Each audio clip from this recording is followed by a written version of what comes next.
This lesson goes a little bit more complex distributive property.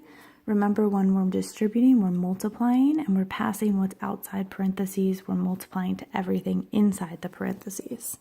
So here, I'm going to put the dot, draw my loopies, and underline this. -4 times negative x, this is really like -1. -4 times -1 is a positive 4x.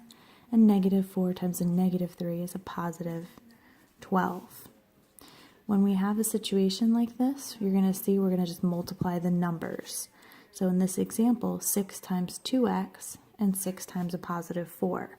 6 times 2x would be like 2x, 2x, 2x, 2x, 2x, 2x. Same thing as 6 times 2, which is 12x.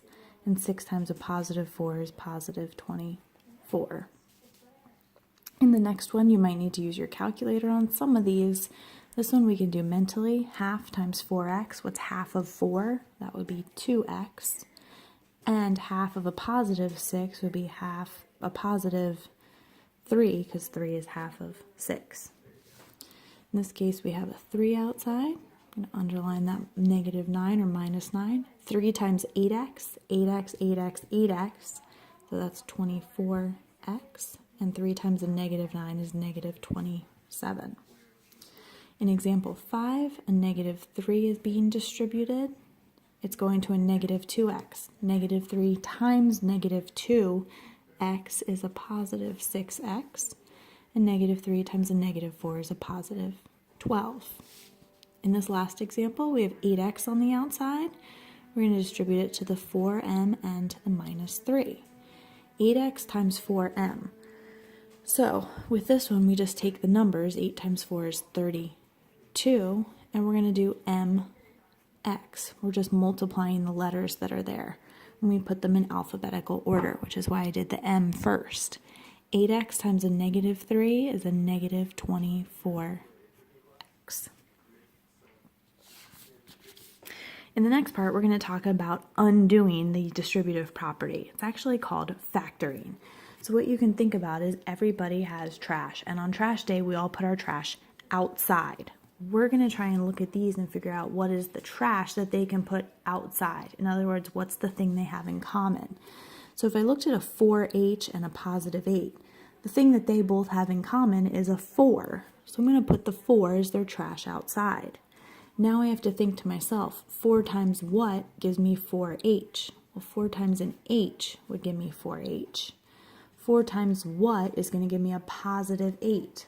I'm going to need a positive 2, so I'm going to put plus 2.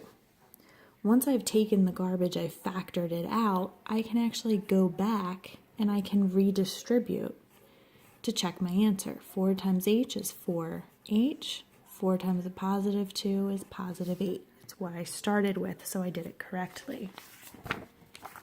If you look on the next page, 40p plus 50, what's the biggest thing that they have in common? What's the garbage that can go out?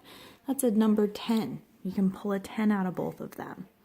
And if I do that, 10 times what is going to give me 40? That's a 4, but I also need to include the p. So 10 times 4p would be 40p. 10 times what is going to give me a positive 50? It's a positive 5. Number 2.